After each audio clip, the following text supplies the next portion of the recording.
Okay, start करता हूँ।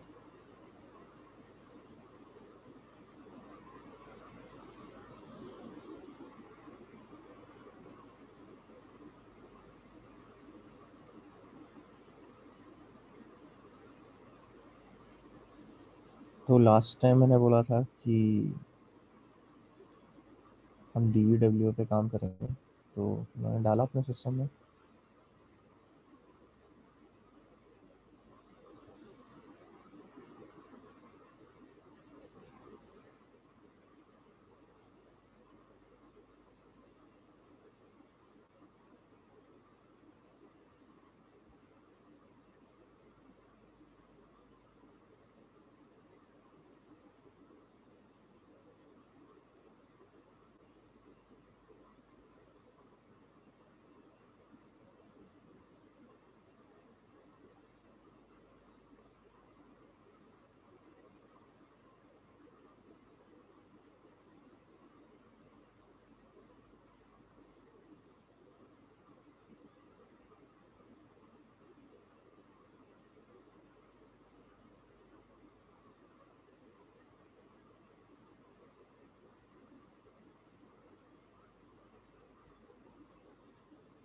डाला या नहीं डाला? डाल दिया। हो गया वो, उसको रन करके देखा।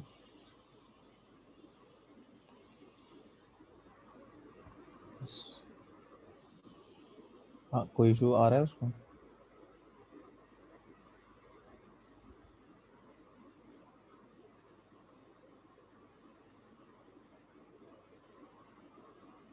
यूजिंग फ्रॉम मेटास्प्लॉइट, अच्छा। ठीक है। ओके, तो I am just going to boot up my VM and इसमें अपन फिर करेंगे। यहाँ पे प्रैक्टिकल ही रहेगा, थियोरी थ्योरेटिकल तो नहीं है। जो भी कंसेप्ट रिक्वायर्ड होगा, जो भी अपन काम करेंगे, आई एक्सप्लेन दैट, बट अलग से कुछ इसमें थियोरी नहीं है।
तो अब इसमें अपन वही वर्चुअल मशीन में आके मैं इसको करूँगा अटैक को।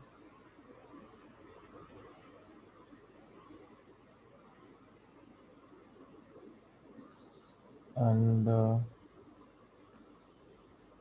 क्या तुम लोग उस टूल है बोप सूट, उससे फेमिलियर हो?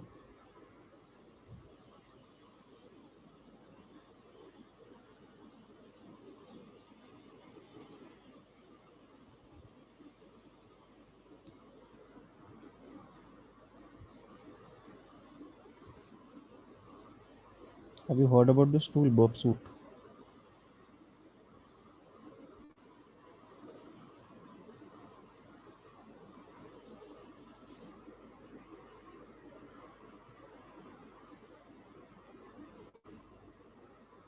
नहीं फेमिलियर बर्ब सूट से? चलो कोई बात नहीं, आज अपन वो भी देख लेंगे। जब भी वेब एप्लीकेशंस या वेबसाइट्स टेस्ट करते हैं तो बर्ब सूट इज़ समथिंग जो काफ़ी जो है यूज़फुल रहता है। उसको कैसे यूज़ करते हैं, क्या होता है, वो भी देखते हैं।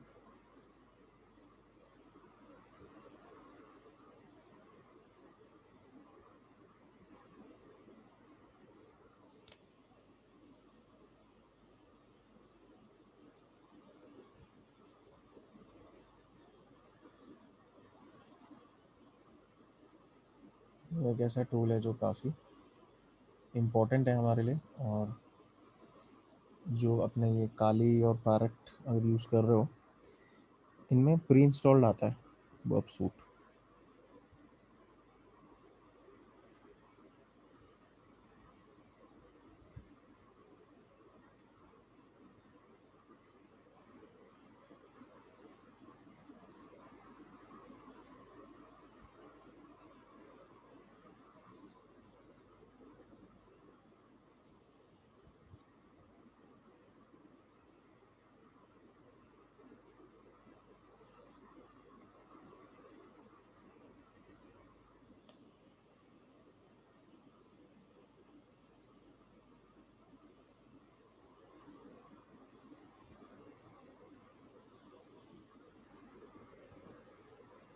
तो मैं आता हूँ अपने इस पे वी पे, एंड इसमें यहाँ पे ये जो आइकन है स्क्रीन के एकदम टॉप लेफ्ट में, ये है बर्ब सूट के लिए। अदरवाइज अगर यहाँ पे नहीं हो तो टूल्स में आके यहाँ से भी बर्ब सूट ले सकते हो, या फिर कमांड लाइन से भी इसको चला सकते हो बर्ब सूट करके, तो वो ओपन हो जाएगा। अब बर्ब सूट क्या होता है? As an intercepting proxy use करते हैं अपन। इसका मीनिंग ये है कि इसको एज अ प्रॉक्सी अगर मैं यूज़ कर रहा हूँ तो मेरा जो सारा ट्रैफिक है ब्राउज़र का, वो इस टूल के थ्रू होके जाएगा, बर्ब सूट के थ्रू होके जाएगा। और अगर टूल के थ्रू होके जा रहा है ट्रैफिक, तो इसमें मैं क्या कर सकता हूँ? ट्रैफिक को मॉडिफाई कर सकता हूँ, ट्रैफिक को चेंज कर सकता हूँ मेरे ब्राउज़र से। जैसे जो रिक्वेस्ट आ रही है, सॉरी आ रही है, ऐसे जा रही है जो रिक्वेस्ट वहाँ से ब्राउज़र से वेब सर्वर तक, मैं उसमें जो भी चाहे चेंजेस कर सकता हूँ यहाँ से। ठीक है, मैं उसको कुछ ऐड करना है, कुछ रिमूव करना है, जो भी करना है मैं कर सकता हूँ वहाँ पे।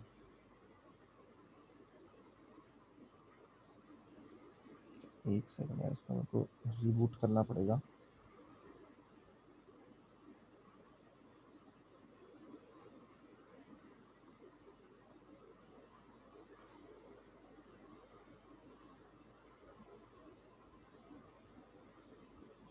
एक्चुअली इसको नहीं, जो जिस मशीन पे मैंने DVW डाला है मैं उसको रिबूट कर रहा हूँ। तब तक बर्ब सूट के बारे में और देख लेते हैं डिटेल्स।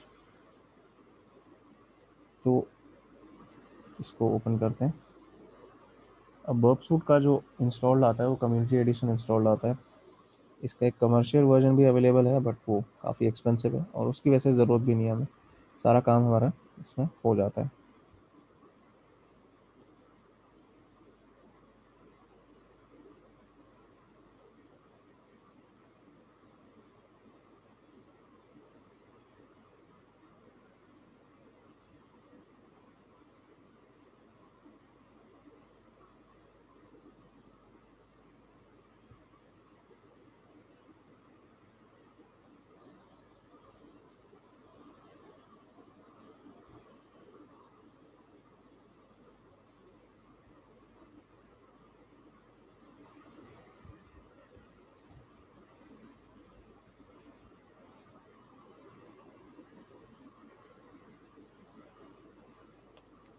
ये एक वार्निंग देता है आजकल जितने भी लेटेस्ट वर्जन है लिनक्स में उसमें, बट कोई बात नहीं, ओके करो, आगे बढ़ जाओ, तो भी खुलेगा वो। ठीक है, इसमें क्योंकि ये बर्ब सूट कम्युनिटी एडिशन है तो टेम्पररी प्रोजेक्ट के उसमें ही चलेगा। नेक्स्ट, यूज़ डिफ़ॉल्ट सेटिंग्स, इसमें भी कुछ चेंज नहीं करना। Start verb.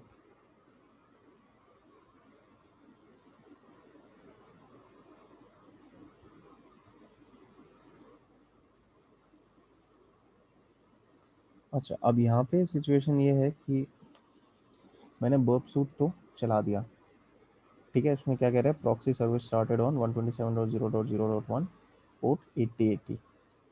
लेकिन अब मुझे ब्राउज़र को भी बताना पड़ेगा कि ट्रैफिक इस प्रॉक्सी के थ्रू भेजो। तो एक तो ऑप्शन मेरे पास ये है कि जब भी मेरे को बर्ब सूट यूज़ करना है, मैं इसमें प्रेफरेंसेस में जाऊँ और उसमें प्रॉक्सी की जो सेटिंग्स हैं उनको चेंज करूँ हर बार और ये प्रॉक्सी डालूँ। एक बेटर ऑप्शन है कि एक ये ब्राउज़र एड ऑन आता है फॉक्सी प्रॉक्सी नाम का, ठीक है, मैं इसको यूज़ कर सकता हूँ। तो सिंपल गूगल सर्च करोगे इसके लिए, फॉक्सी प्रॉक्सी के लिए।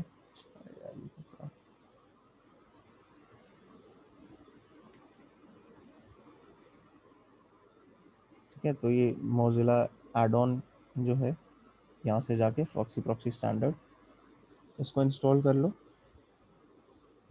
और ये जो पूरा हम काम कर रहे हैं कि बर्ब को यूज़ कर रहे हैं रिक्वेस्ट इंटरसेप्ट करने के लिए, ये चीज़ फायरफॉक्स में ही अच्छी काम करती है। इसको इसके लिए क्रोम मैं प्रेफर नहीं करता हूँ, एंड आई वुड रिकमेंड कि तुम लोग भी फायरफॉक्स में करो इसको। तो एक बार ये इंस्टॉल हो गया, उसके बाद सिंपली जैसे बर्ब के लिए मैंने तो यहाँ पे सेटिंग डाली हुई है, मैं सिंपली अगर इस पर क्लिक करूँगा तो वो बर्ब को प्रॉक्सी यूज़ करने लग जाएगा। लेकिन अगर जब नई सेटिंग कॉन्फ़िगर करनी है उसके लिए कुछ नहीं, सिंपल है, ऑप्शंस पे जाओ, ऐड, ठीक है, उसका नाम डाल दो, जैसे मैंने बर्ब के नाम से डाली हुई है सेटिंग, तो सेटिंग का क्या नाम देना है वो यहाँ पे डाल सकते हो। प्रॉक्सी टाइप, कई टाइप्स होती हैं, हमें HTTP चाहिए। IP, अब ये ज़रूरी है कि इसको तुम सही IP दो। IP होगा हमारे केस में 127.0.0.1 लोकल होस्ट का जो IP होता है, और पोर्ट होगा 8080, ठीक है। यूज़र नेम पासवर्ड की ज़रूरत नहीं है, क्योंकि यहाँ पे भी देखो इसने क्या बताया, प्रॉक्सी स्टार्टेड ऑन 127.0.0.1 पोर्ट 8080 तो ये सेटिंग देके इसको सेव कर दो। मैंने भी वही चीज़ करी है कि ये वाली सेटिंग्स देके उसको बर्ब का नाम दिया है और सेव किया हुआ है। तो अब अगर मेरे को प्रॉक्सी यूज़ करनी है, सिंपली मैं ये क्लिक करूँगा ऐड ऑन, अगर बर्ब प्रॉक्सी यूज़ करनी है, वाली सेटिंग्स यूज़ करनी है, बर्ब पे क्लिक कर दूंगा, जो ऑफ करना है टर्न ऑफ कर दिया, तो एक स्विच की तरह हो गया ऑन ऑफ, सिंपल इतना ही करना है। अदरवाइज फिर ये है कि हर बार फायरफॉक्स की सेटिंग्स में जाके प्रॉक्सी ऐड या रिमूव करो उसमें, तो this is much better. Okay, तो इसमें कोई क्वेश्चंस हैं?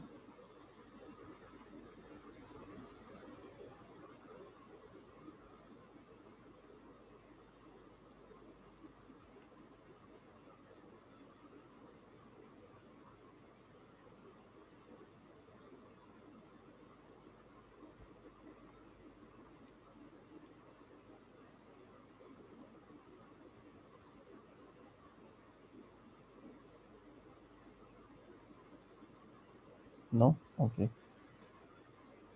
तो ये जो अभी DVW पे जो हम काम करेंगे, तो बर्ब सूट यूज़ होगा इसमें, ठीक है। हर उसमें नहीं यूज़ होगा, but will be using it definitely. Her vulnerability के लिए यूज़ नहीं करेंगे, बट यूज़ डेफिनेटली करेंगे। तो और वैसे भी इन जनरल अगर वेब एप्लीकेशन या वेबसाइट टेस्ट कर रहे होते हैं तो इसका काम ज़रूर आता है वहाँ पे।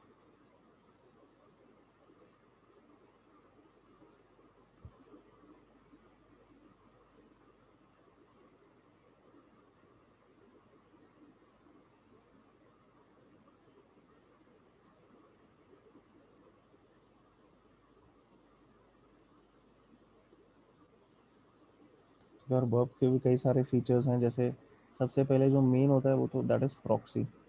ठीक है, अभी इंटरसेप्ट ऑन है, इंटरसेप्ट ऑन ऑफ कर सकते हैं। अभी तो मैंने इसमें फॉक्सी प्रॉक्सी में बर्प ऑफ किया हुआ है। क्या होता है कि जब इंटरसेप्ट ऑन होता है तो जो भी रिक्वेस्ट इसके थ्रू आती है, बर्प के थ्रू, उसको वो रोक लेता है, वहीं पे इंटरसेप्ट कर लेता है। और तुम उसको रिक्वेस्ट को देख सकते हो, उसमें कुछ चेंजेस करना है तो चेंजेस कर सकते हो, उस पर कुछ और ऑपरेशन करना है तो वो भी कर सकते हो। वहाँ तुम्हारे पास फिर ये भी ऑप्शन होता है कि उसको फॉरवर्ड करना है तो ऐसे ही फॉरवर्ड कर दो, ड्रॉप करना है कि चाहते हो कि जाए ना वो रिक्वेस्ट, ड्रॉप कर दो उसको। और भी कई सारी चीज़ें होती हैं, तो अभी वो भी अपन देखेंगे कि क्या क्या यहाँ पे करना है अपने को।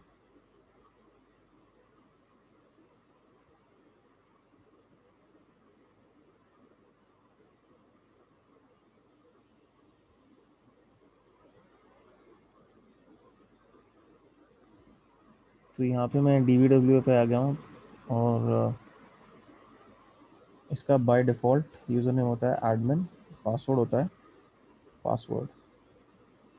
लॉगिन फेल्ड, चेंज किया होगा शायद पासवर्ड।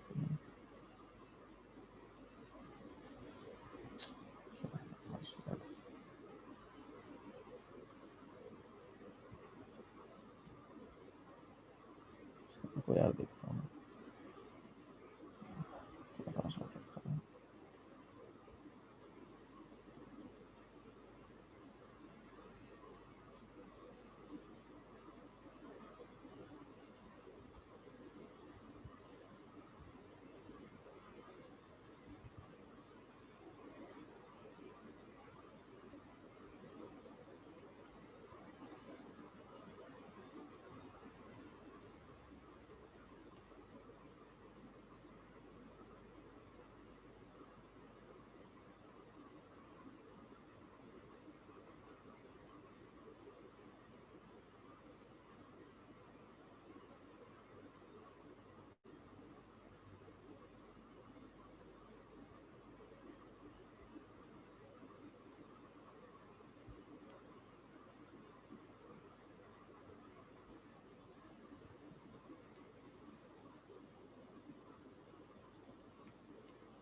एक सेकंड रुक जाओ, उसका पासवर्ड तो दूसरे वाले का लगाते हैं।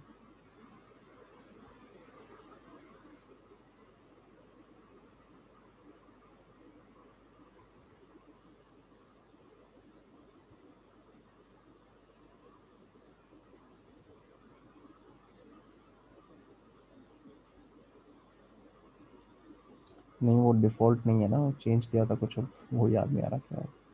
डिफ़ॉल्ट तो पासवर्ड होता है।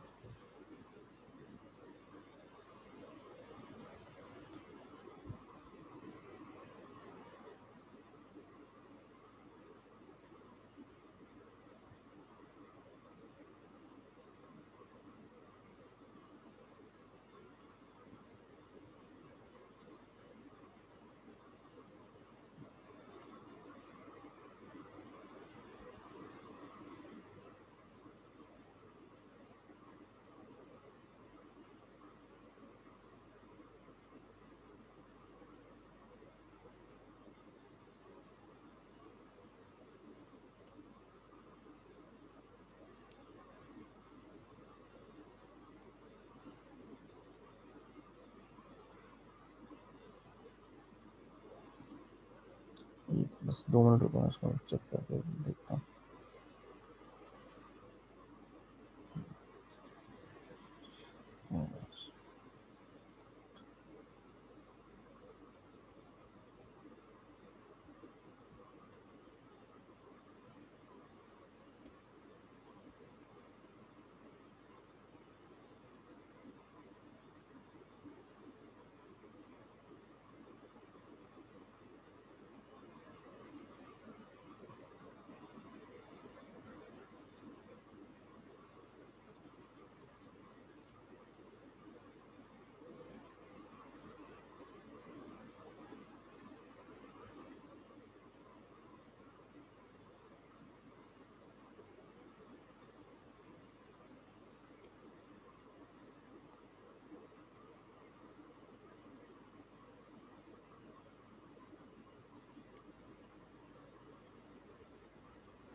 ओके, तो हो गया लॉगिन एक्चुअली। अब आते हैं इधर,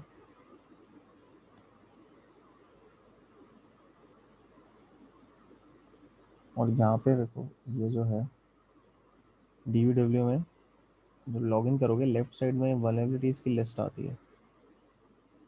ठीक है, अलग अलग वल्नरेबिलिटीज़ हैं। तो सबसे पहली क्या है, ब्रूट फोर्स,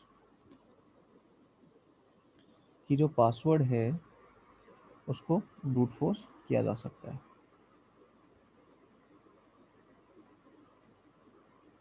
तो just give me 1 more second, मैं इसका पासवर्ड जो है दोबारा से डिफ़ॉल्ट करता हूँ एंड देन कंटिन्यू करता हूँ।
ओके, तो DVW में सबसे पहली चीज़ जो है दैट इज़ ब्रूट फोर्स।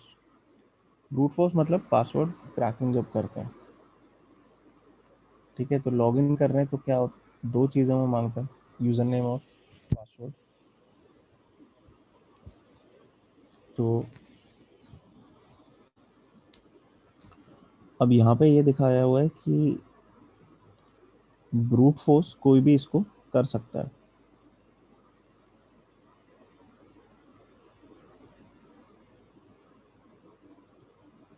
कोई मतलब वहाँ पे रिस्ट्रिक्शन नहीं लगाई हुई है ब्रूट फोर्स पे, कोई रेट लिमिटिंग नहीं है। तुम ब्रूट फोर्स करने की कोशिश करोगे तो वो टूल काम करेगा। अदरवाइज अब ये भी एक वल्नरेबिलिटी है कि आप लिमिट नहीं कर रहे हो लोग कितने पासवर्ड अटेम्प्ट कर सकते हैं। तो ब्रूट फोर्स करने की कोशिश कोई कर सकता है इसमें। वो चीज़ कैसे कर सकते हैं यहाँ पे देखते हैं। अच्छा, सबसे पहले तो नॉर्मल, हाँ ओके, यहाँ पे एडमिन जो है वही यूज़र नेम है। एक्चुअली इसके लॉगिन डिटेल्स वही हैं जो आपके नॉर्मल अकाउंट में। तो लेट्स से कि यूज़र नेम हमें पता है यहाँ पे एडमिन है और पासवर्ड नहीं पता। कुछ भी रैंडम वैल्यू में डालता हूँ पासवर्ड के लिए और लॉगिन पे क्लिक करता हूँ। Don't save. अब ये क्या कह रहा है, यूज़र नेम एंड और पासवर्ड इनकरेक्ट। लेकिन अब मैं चाहता हूँ कि मैं इसको अब क्रैक करने की कोशिश करूँ। तो दोबारा से एडमिन और कुछ भी डाल के मैं लॉगिन क्लिक करने से पहले अब ये बर्ब सूट में जो रिक्वेस्ट है इसको इंटरसेप्ट कर लूँगा। तो फॉक्सी प्रॉक्सी को ये बताओ कि यहाँ बर्ब सूट यूज़ करना है। बर्ब में आके ये प्रॉक्सी वाला जो टैब है इसमें इंटरसेप्ट ऑन कर दो। अब लॉगिन पे क्लिक किया तो अब देखो, क्योंकि बर्ब में वो जो हमने लॉगिन किया तो जो रिक्वेस्ट हुई वो उसने कैच कर ली। ठीक है, अभी उस बर्ब ने रोका हुआ है उसको, इसलिए ये अभी तक लोड नहीं हुआ। अभी तक वेब पेज लोडिंग ही है। क्यों? क्योंकि रिक्वेस्ट अभी तक गई ही नहीं है, वर्क सूट में ही बैठी हुई है। ये है वो रिक्वेस्ट जो हमने सेंड की लॉगिन बटन पर क्लिक करके। क्या रिक्वेस्ट थी? गेट मेथड यूज हुआ था, डीबीडब्ल्यू है वल्नरेबिलिटीज ब्रूट। यहाँ पे जो पैरामीटर पास हो रहा है user name is equal to admin and password is equal to जो भी रैंडम लिखा था ASDS। अब वर्क सूट में मैंने कहा था कई सारे टूल्स हैं। तो जो पासवर्ड क्रैकिंग में यूज होता है उसका नाम है इंट्रूडर। अब मैं चाहता हूँ कि ये रिक्वेस्ट इंट्रूडर को भेजूँ, तो यहाँ पे मैं राइट क्लिक करूँगा, सेंड टू इंट्रूडर। ठीक है, और इसको इंटरसेप्ट ऑन किया था वो ऑफ कर देते हैं। और ऑफ कोर्स रिस्पॉन्स तो यही आना था, यूजर नेम एंड और पासवर्ड इनकरेक्ट। लेकिन अब मुझे इसमें नहीं काम करना है, बॉब सूट में काम करना है आके। जो इंट्रूडर वाला टैब था उसमें नई रिक्वेस्ट आ गई। अब उसमें हमें इसको कन्फिगर करना है, पासवर्ड क्रैकिंग अटैक है। ठीक है, स्टार्ट अभी नहीं करूँगा मैं, पहले उसको कन्फिगर करना है। तो होस्ट और पोर्ट वो रिक्वेस्ट में से उठा लेगा। ठीक है, तो इसमें यूजली कुछ नहीं करना होता। आगे आते हैं पोजिशंस, मतलब पासवर्ड क्रैकिंग अटेम्प्ट कहाँ करनी है, कौन से पैरामीटर को अटेम्प्ट करना है। तो पेलोड पोजीशन उसको कहता है। बाय डिफ़ॉल्ट अपने आप से वो कोशिश करता है सिलेक्ट करने की कि पेलोड पोजीशन क्या होनी चाहिए, और उसने जो सिलेक्ट किए हैं वो करेक्ट नहीं है। हमें सिर्फ एक ये पासवर्ड जो है यही गेस करना है। ठीक है, बाकी सब वैल्यूज़ नहीं चेंज करनी है। तो मैं सबसे पहले तो क्लियर पेलोड मार्कर्स, जो पेलोड मार्कर्स होते हैं जो लगाता है हर पेलोड के आगे। मुझे क्रैक क्या करना है, पासवर्ड। तो पासवर्ड इज इक्वल टू, और इसमें जो ये वैल्यू है इसकी जगह मल्टीपल अलग अलग वैल्यूज हम ट्राई करेंगे। तो सिर्फ इसी को एज अ पेलोड यूज करना है। तो ये जो पासवर्ड में जो वैल्यू दी हुई है इसको सिलेक्ट करके ऐड पेलोड मार्कर। तो अब एक ही पेलोड है, इसी को मुझे क्रैक करना है। ठीक है, बाकी वैल्यूज चेंज नहीं करनी, यूजर नेम एडमिन ही रहेगा, login is equal to login, cookie की वैल्यू चेंज नहीं होगी, बाकी सब ऐसा का ऐसा ही रहेगा पूरी रिक्वेस्ट में, सिर्फ ये वैल्यू चेंज होगी। ठीक है, अब आते हैं पेलोड्स। एक्चुअली अब जो पासवर्ड क्रैक हम करेंगे उसके लिए वैल्यूज उठानी कहाँ से है। ठीक है, तो डिक्शनरी अटैक जो होता है बेसिकली वैसे ही काम करेगा, ये वो ये काम करेगा। पेलोड ऑप्शन अब मुझे लोड करने, एक तो ऑप्शन होता है कि कुछ पेलोड जैसे ही टाइप करके डाल दो। ठीक है, जैसे एडमिन और एंटर किया तो वो ऐड हो गया लिस्ट में। मुझे क्या करना है, एक फाइल है जो वर्ड लिस्ट होती है हमारी, एक तो रॉक्यू होती है, रॉक्यू यहाँ पे यूज़ नहीं कर रहे, एक फास्ट ट्रैक डॉट टी नाम की वर्ड लिस्ट है छोटी सी, उसको मैं यूज़ करूँगा। लोड, और मैं जाऊँगा यूज़र इसमें एक्चुअली यूज़र भी नहीं, ये वाला यूज़र नहीं, यूएसआर वाला यूज़र डायरेक्टरी, इसमें शेयर, और जो वर्ड लिस्ट जहाँ पे स्टोर होती हैं यूज़र शेयर वर्ड लिस्ट के अंदर, यूज़र शेयर वर्ड लिस्ट, और इसमें FASTag dot T x T जो फाइल है इसको सिलेक्ट कर लूँगा। इसमें से जो वैल्यूज़ हैं वो यहाँ पे बर्प ने उठा ली और इनको यूज़ करेगा अटैक करने के लिए। ठीक है, तो मैंने पेलोड पोजीशन कॉन्फ़िगर कर ली है, मैंने पेलोड की लिस्ट जो है वो कॉन्फ़िगर कर ली है, और ठीक है उसने काउंट भी कर लिया पेलोड्स कितने हैं, 223। तो एक छोटी वर्ड लिस्ट है, ज़्यादा इसमें वर्ड्स नहीं है, पर अभी के लिए ये काफ़ी है। तो ये उसने सारे वैल्यूज़ उठा लिए वहाँ से। अब जो भी मुझे कॉन्फ़िगर करना था इस अटैक के लिए मैं कर चुका हूँ, तो इसको स्टार्ट अटैक करते हैं। अब वो एक वार्निंग दिखाता है कि the community edition contains a demo version of intruder, तो some functionality is disabled and attacks are time throttled. थोड़े से स्लो होंगे अटैक्स क्योंकि ये कम्युनिटी एडिशन है। कोई बात नहीं, ओके करो इसको और अटैक को आगे बढ़ने दो।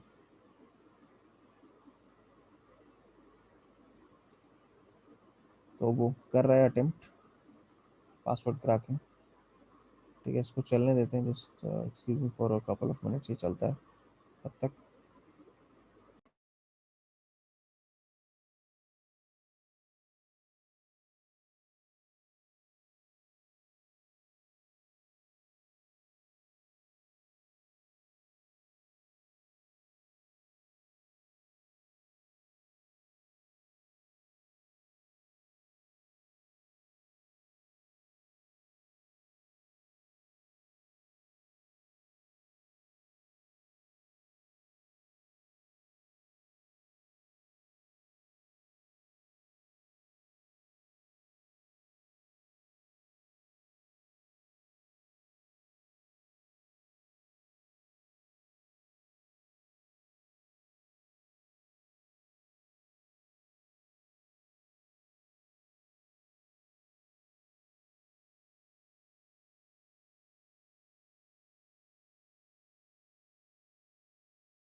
ओके, तो अभी तक चल रहा है ये।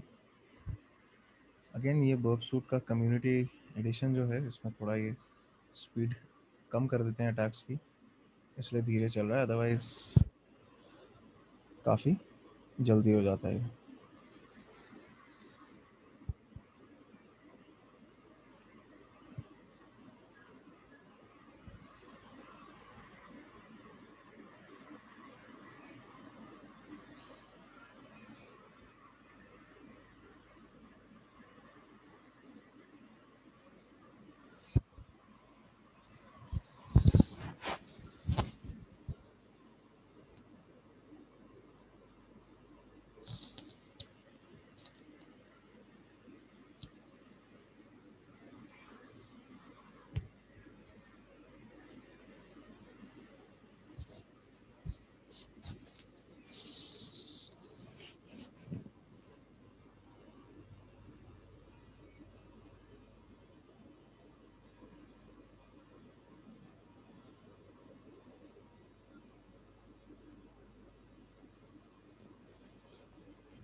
ओके, आई थिंक अब तक मिला होगा। अच्छा, अब इसमें क्या करते हैं कि जैसे हर अटेम्प्ट पे, हर पेलोड के लिए उसने बताया कि क्या स्टेटस कोड आया, क्या रिस्पॉन्स कोड आया, क्या लेंथ थी उसकी, ठीक है, जो रिस्पॉन्स आया उसकी लेंथ क्या थी। तो लेंथ को इसमें ध्यान में रखते हुए अब मैं क्या कर रहा हूँ, इस पर अगर क्लिक करूँगा तो हर पेलोड के लिए क्या रिस्पॉन्स मिला वो देखने को मिलेगा। तो जैसे ये स्प्रिंग 2017 पेलोड है, तो पासवर्ड की इज इक्वल टू स्प्रिंग 2017 गया था इस रिक्वेस्ट में, और उसका रिस्पॉन्स क्या आया वो मैं चेक करता हूँ।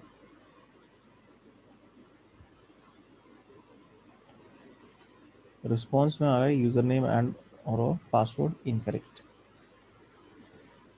और इस रिस्पॉन्स की लेंथ क्या थी, 5222।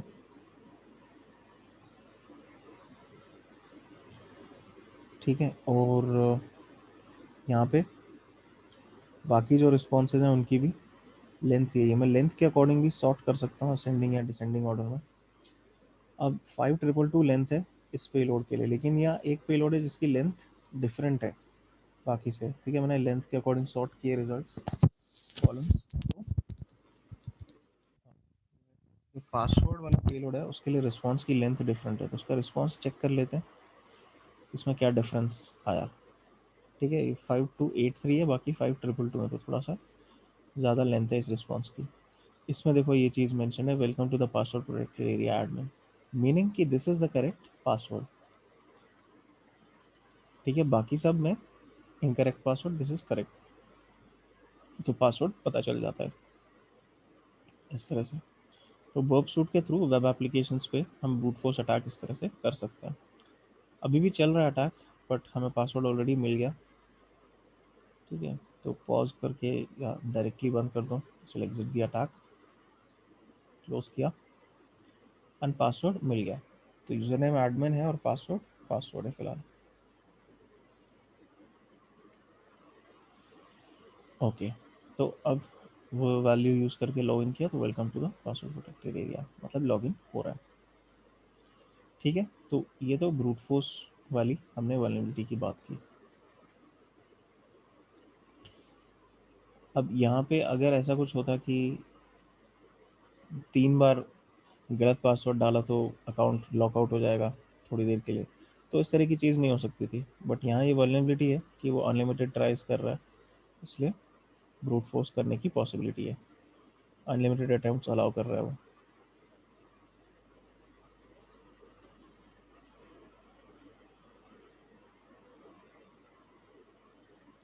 अब नेक्स्ट वाले पे आते हैं, कमांड एग्जीक्यूशन।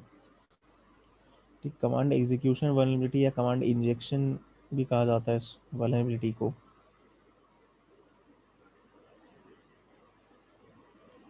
अब इसमें होता क्या है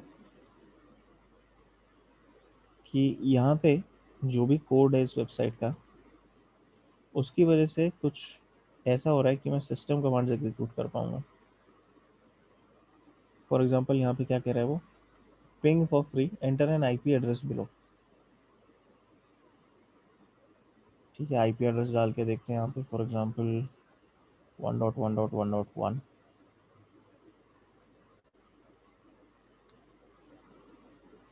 पिंग नहीं कर रहा है,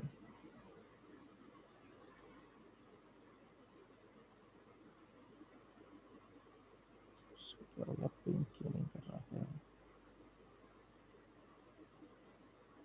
या चलो google.com डाल के देखें क्या करता है।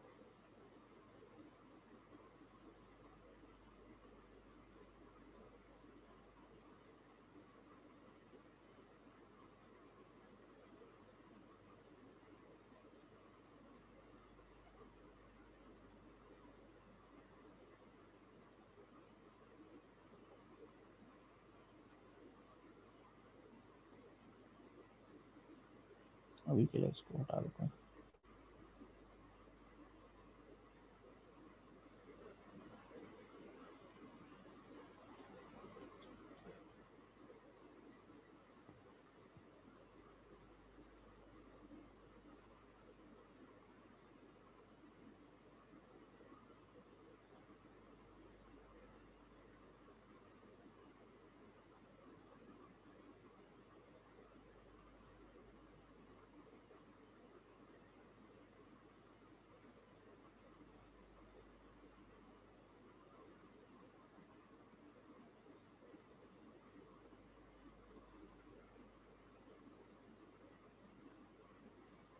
इसकी पिंग फंक्शनैलिटी काम ही नहीं कर रही है फॉर सम रीजन, पिंग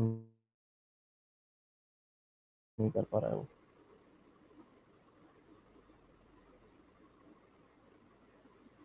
अच्छा, हो ये रहा है कि जो टारगेट सिस्टम है उसके पास इंटरनेट एक्सेस नहीं है।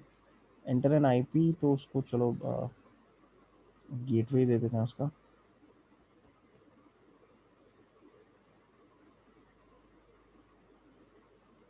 हम्म, तो उसका इंटरनेट एक्सेस नहीं है फिलहाल, इसलिए वो जो सिस्टम है वीएम जो है वो पिंग नहीं कर पा रहा है।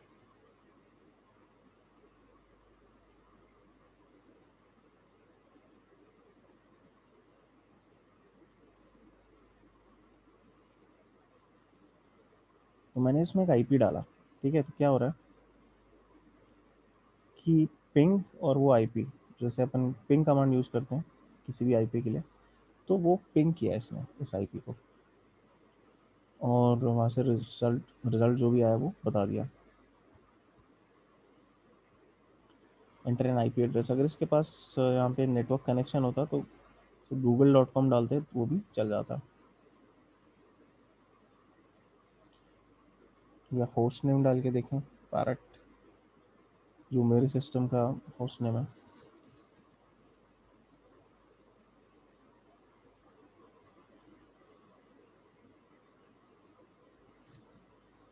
अच्छा, वो नहीं पिंग कर पा रहा, चलो कोई बात नहीं। तो एक आईपी एड्रेस अगर मैं डाल रहा हूँ, उसको क्या ले रहा है, एज एन इनपुट ले रहा है, और बैकएंड पे पिंग कमांड जो है वो चल रहा है। मतलब जैसे मैं कमांड लाइन में एग्जीक्यूट करूँ कोई पिंग, तो पिंग और कोई भी आईपी दे दूँ, तो बेसिकली वो चीज़ हो रही है। बैकग्राउंड में ऑलरेडी इतना है पिंग, और हमसे यहाँ पे वो इनपुट ले रहा है और उसको कमांड रन कर रहा है। अब इनपुट में अगर मैं कुछ और दे दूँ तो अब क्या होता है, अगर मुझे कोई कमांड लाइन में दो कमांड स्पेसिफाई करना है जैसे ls, और मैं चाहता हूँ इसी में मैं whoami भी दे दूँ, तो मैं उसको दोनों को सेपरेट करने के लिए कोलन सेमीकोलन लगा सकता हूँ, ls सेमीकोलन whoami। इसको अगर मैं रन करूँगा, पहले ls का आंसर आया, फिर आया whoami का रिजल्ट। सिमिलरली किसी भी कमांड के लिए ये चीज़ हो सकती है।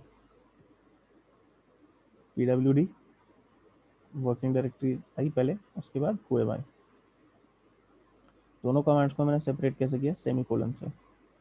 और भी ऑप्शन होते हैं, एंड से कर सकते हो,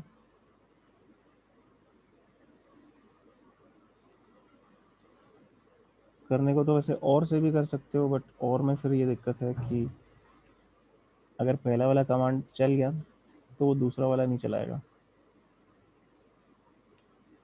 तो मेनली ये दोनों प्रेफर होते हैं, सेमीकोलन और डबल एम्परसैंड।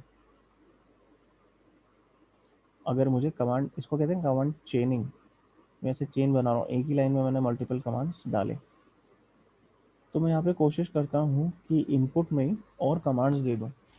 अगर वो इनपुट को प्रॉपरली सैनिटाइज नहीं कर रहा है, प्रॉपरली उसको जो है वैलिडेट नहीं कर रहा, तो मैं आईपी के साथ कुछ भी डाल सकता हूँ यहाँ पे। तो मैंने ये आईपी डाला, मैं इसके अलावा आईपी है, इसके अलावा ये सेमीकोलन लगा के एल एस पी कुछ भी और कमांड्स डाल सकता हूँ, ओ एम आई। देखते हैं क्या होता है। तो पहले उसने पिंग किया, उसके बाद एल एस का आउटपुट दिखाया, पी और फाइनली ओ एम आई। मतलब मैं क्या कर पा रहा हूँ यहाँ पे, डायरेक्टली इनपुट जो भी है उसमें कुछ कमांड देके टारगेट सिस्टम पे एग्जीक्यूट करवा, मतलब वेब सर्वर पे एग्जीक्यूट करवा पा रहा हूँ। तो इस तरह की वल्नरेबिलिटी हो जाता है कमांड एग्जीक्यूशन या कमांड इंजेक्शन।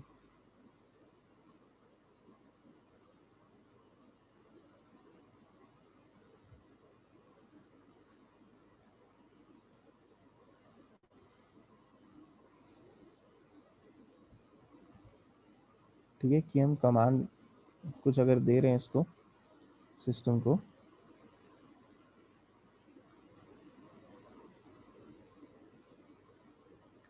तो सीधे सीधे वो एग्जीक्यूट हो रहा है। ठीक है, नॉर्मली ऐसा होना नहीं चाहिए कि अगर मैं कमांड लाइन में कुछ इनपुट दे रहा हूँ और इसने मांगा क्या, सिर्फ कहा है इंटर एन आईपी एड्रेस, तो आईपी एड्रेस के अलावा कोई भी इनपुट नहीं लेना चाहिए उसको।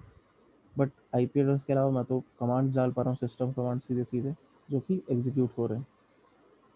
इसके थ्रू मैं कमांड इंजेक्शन यहाँ पे चला के सिस्टम हैक कर सकता हूँ आराम से, जो वेब सर्वर है। ठीक है, और भी फाइल एक्सेस की जा सकती है। अब मैं पिंग में कोई आईपी नहीं दे दूँ, सिंपल ये टाइप कर दूँ कैट ई पासवर्ड, देखते हैं क्या करता है। जो पासवर्ड फाइल है उस सिस्टम की, वो उसने यहाँ पे दिखा दी। इसी तरह से कोई भी कमांड मेरे को चलाना है, अगर उस सिस्टम पे एग्जीक्यूट करवाना है वेब सर्वर पे, मैं वो कमांड यहाँ पे टाइप करके एग्जीक्यूट करवा सकता हूँ। क्योंकि यहाँ पे वल्नरेबिलिटी है कमांड एग्जीक्यूशन की या कमांड इंजेक्शन की, कि जो इनपुट वो ले रहा है उसको प्रॉपरली वो चेक नहीं कर रहा कि क्या वो वैलिड आईपी है या क्या आया है इनपुट में। सिंपली वो इनपुट लेके पिंग कमांड के आगे ऐड कर रहा है। तो पिंग, अब यहाँ पे क्या दिया था मैंने, सेमीकोलन, तो पिंग के लिए कोई वैल्यू नहीं दी, पिंग नहीं चला, लेकिन उसके बाद का जो था वो एग्जीक्यूट हो गया, कैट ई पासवर्ड। तो इसको कहते हैं कमांड इंजेक्शन या कमांड एग्जीक्यूशन। ठीक है, ये चीज़ क्लियर है क्या हुआ यहाँ पे, और कैसे, मतलब ये वल्नरेबिलिटी एग्जैक्टली क्या है।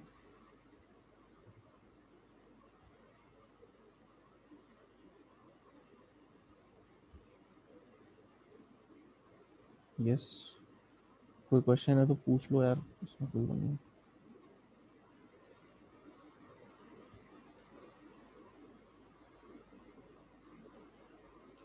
अच्छा, ये तो अपने इस पे भी ट्राई कर रहे हो, अपने सिस्टम्स पे, अपने डीवीडब्ल्यू इंस्टॉलेशंस पे?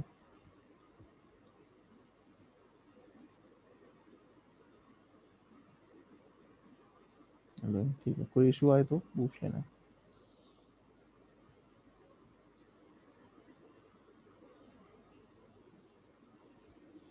ये तो ये कमांड एग्जीक्यूशन या कमांड इंजेक्शन के नाम से जाना जाता है, इसको दोनों टर्म्स हैं इसलिए दोनों बता रहा हूँ मैं, यहाँ इन्होंने एक ही लिखी है। ओके। फिर आता है फाइल अपलोड। इसमें आज, अच्छा, दो ही लोग रह गए क्या क्लास में आज?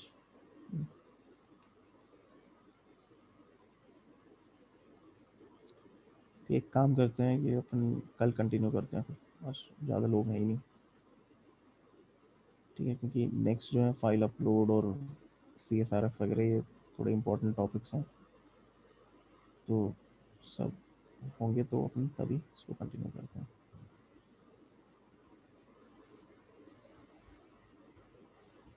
तो कोई क्वेश्चंस?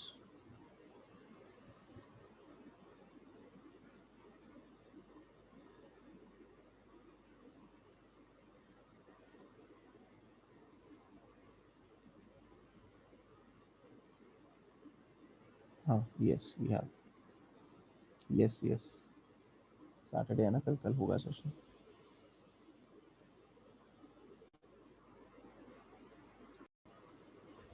कि हमने उसको बता दिया कि कहाँ अटैक करना है, क्या पेलोड यूज़ करना है, मतलब ये डिक्शनरी स्पेसिफाई हो रही है यहाँ पे। ठीक है, और फिर स्टार्ट अटैक कर दिया, तो ऑटोमेटेड ही है ये।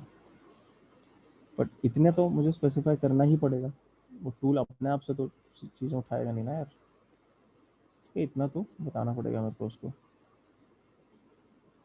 हैश वैल्यू डायरेक्टली,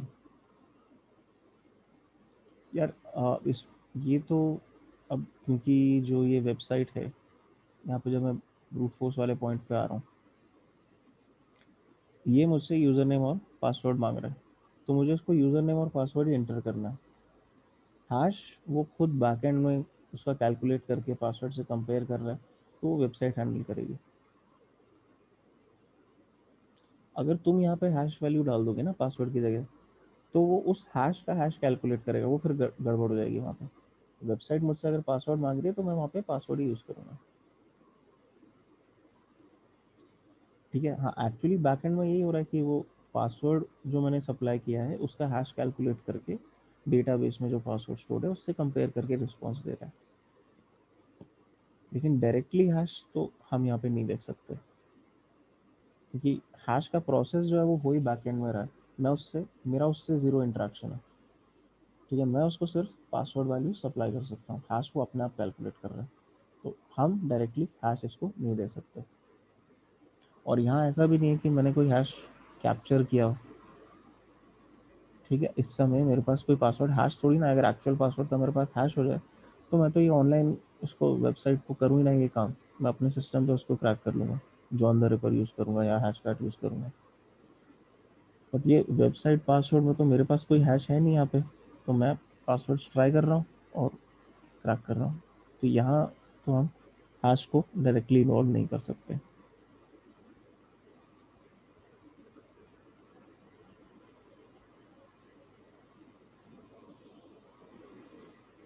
तो ये हैश वैल्यूज मेनली कहाँ यूज़ होती हैं, जैसे मान लो तुम्हारे पास किसी सिस्टम का यूज़र अकाउंट का पासवर्ड हैश मिल गया तुम्हें, जैसे हमने उस समय देखा था कि विंडोज़ में सैम फाइल से निकाला या लिनक्स में पासवर्ड शैडो फाइल से निकाला, उसको अपन हैश वैल्यू को क्रैक कर सकते हैं यहाँ पे, लेकिन हमारे पास एक्सेस ही नहीं है हैश का, तो कुछ नहीं हो सकता फिर।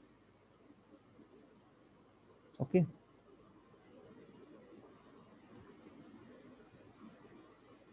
और कोई क्वेश्चंस, कोई डाउट्स से रिलेटेड?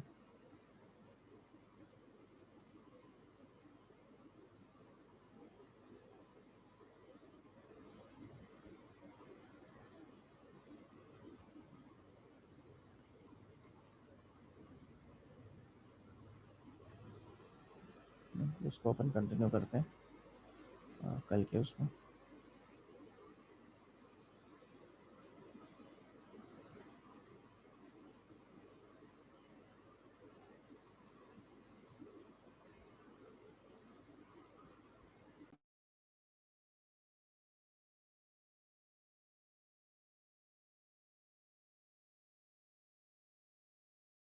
तो कल है सेशन, करना है अटेंड। ठीक है, ऐसा नहीं कि नहीं है।